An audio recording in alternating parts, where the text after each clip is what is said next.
Assalamualaikum warahmatullahi wabarakatuh. Selamat sore Bapak-bapak semuanya. Terima kasih telah menyempatkan waktunya untuk menghadiri acara penyuluhan kali ini. Sebelumnya perkenalkan, nama saya Hashimi Nafsanzani. Saya mahasiswa Fakultas Kedokteran. Jadi pada kesempatan kali ini di sini saya akan menyampaikan sebuah penyuluhan mengenai sakit kepala migrain.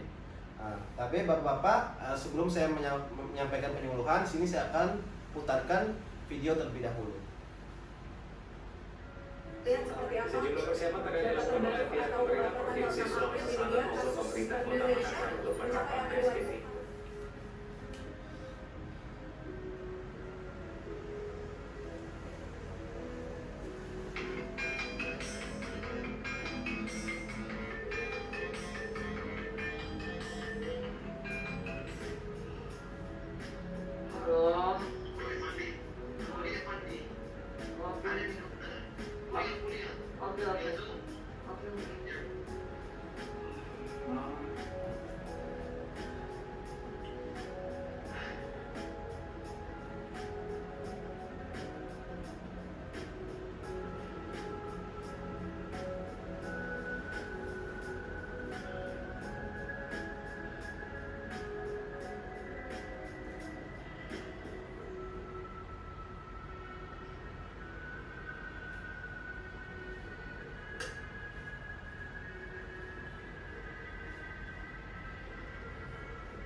Cara mengobati sakit kepala sebelah. Caranya dengan tusukkan jarum ke jari tahunan biar hilang begitu sakit. Jarum ke jari.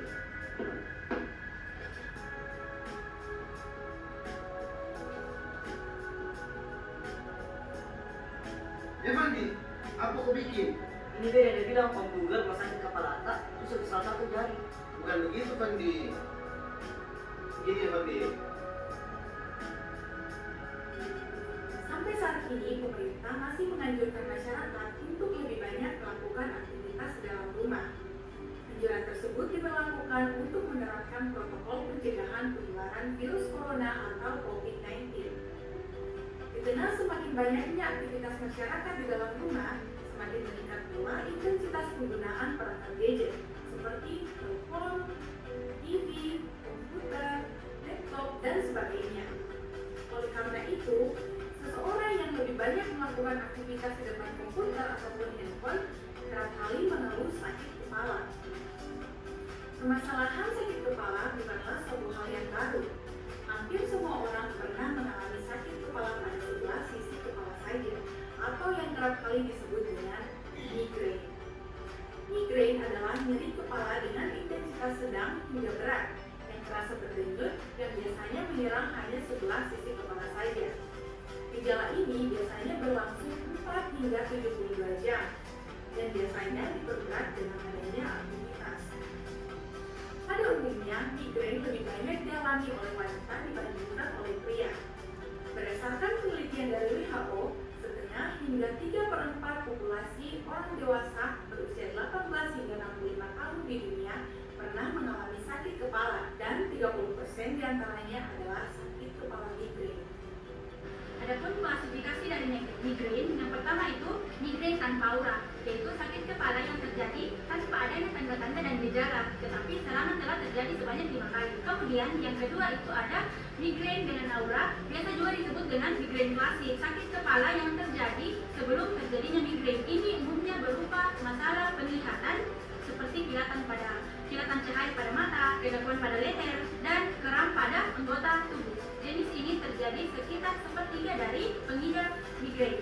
Adapun penyebab dari migrain antara lain faktor hormon, anak-anak dengan berat badan yang berlebih, faktor gen atau faktor keturunan, konsumsi makanan dan minuman tertentu seperti kafein, keju, coklat, penyedap bumbu masakan seperti MSG, dan alkohol juga dapat memicu terjadinya migrain.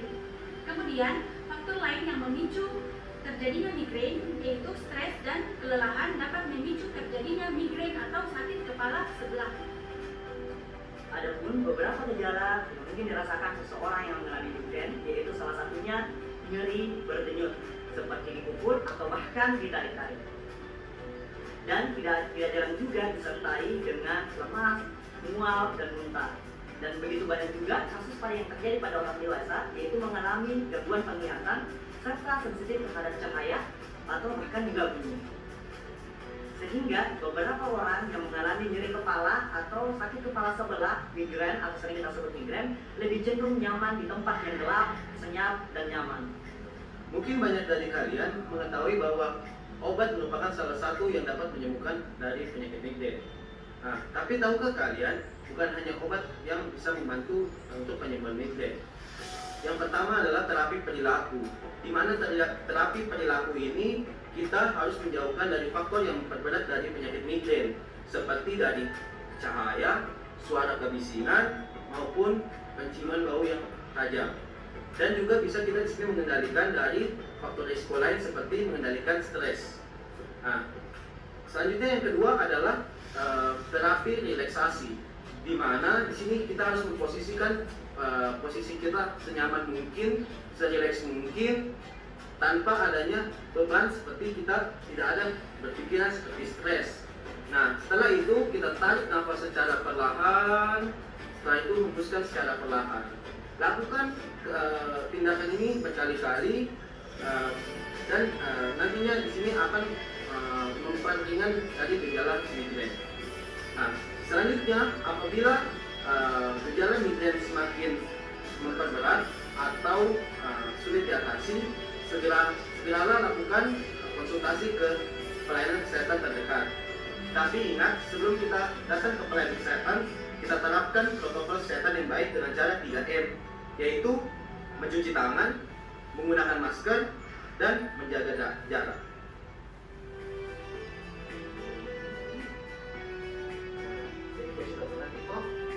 Nah, jadi melakukan tarik kali ini dengan cara menusuk jarum pada jari itu adalah suatu hal yang salah. Itu bukan suatu hal yang memperingan. Jadi Pandi, aku sudah tahu bagaimana mencari informasi yang baik toh. Nah, pastikan bahwa mencari informasi itu yang valid dan akurat serta sumber itu terpercaya. Nah, sekarang supaya untuk mengingatkan medianya mungkin kita bisa istirahat dulu. Dulu.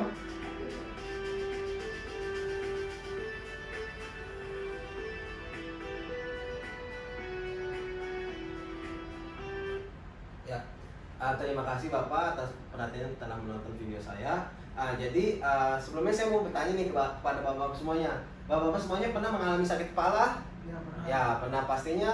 Secara umum kita hampir pernah terkena sakit kepala.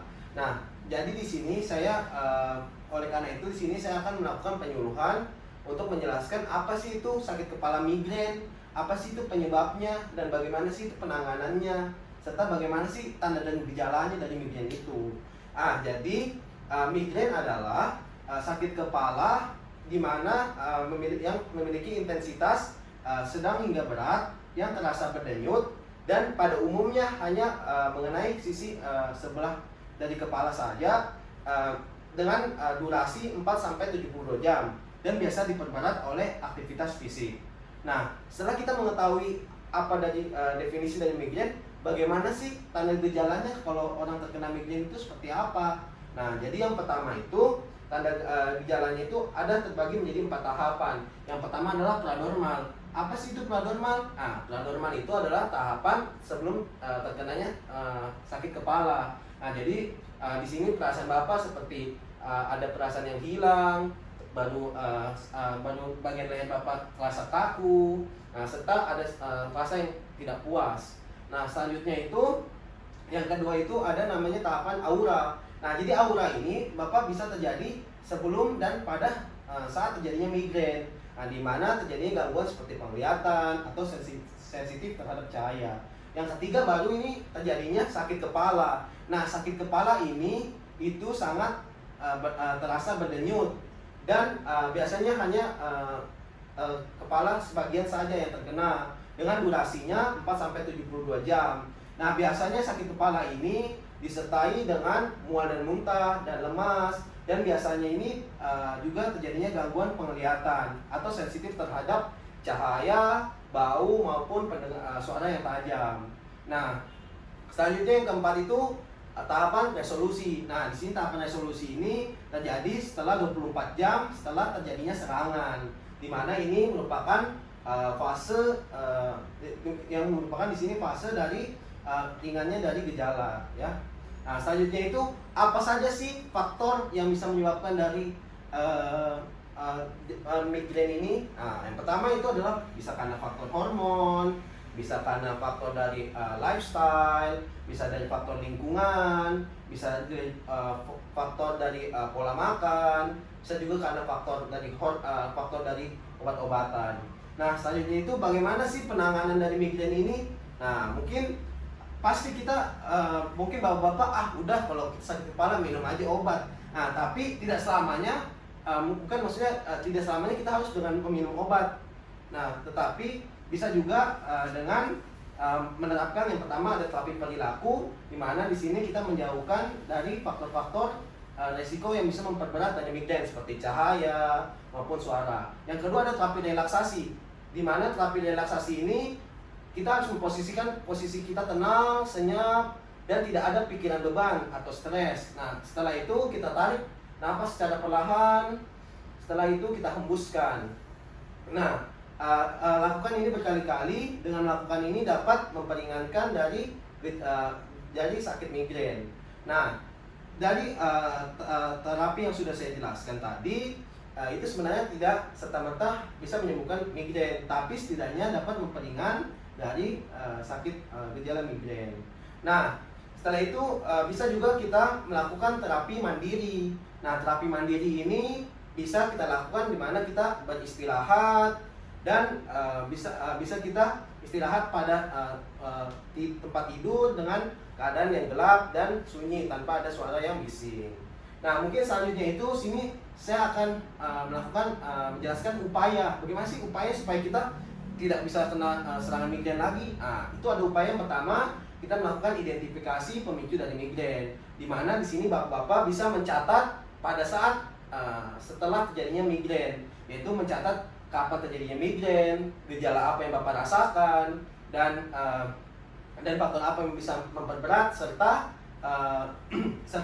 kapan berakhirnya migrain. Tujuannya untuk apa sih? Tujuannya untuk penanganan dari dokter agar bisa tertangani dengan baik. Yang kedua, menetapkan planning yang konsisten. Nah, seperti pola hidup yang baik, misalnya istirahat yang cukup, tidur yang cukup, dan serta berolahraga. Serta yang paling penting, jangan sering main gadget ya Pak. Maksudnya paparan laptop itu bisa menyebabkan salah satu pemicunya dari migrain. Ya, setelah saya menjelaskan tadi, mungkin ada yang ingin ditanyakan Pak? Ya, ada. Ya. Tadi dalam videonya, kenapa lebih banyak wanita menderita migrain daripada pria?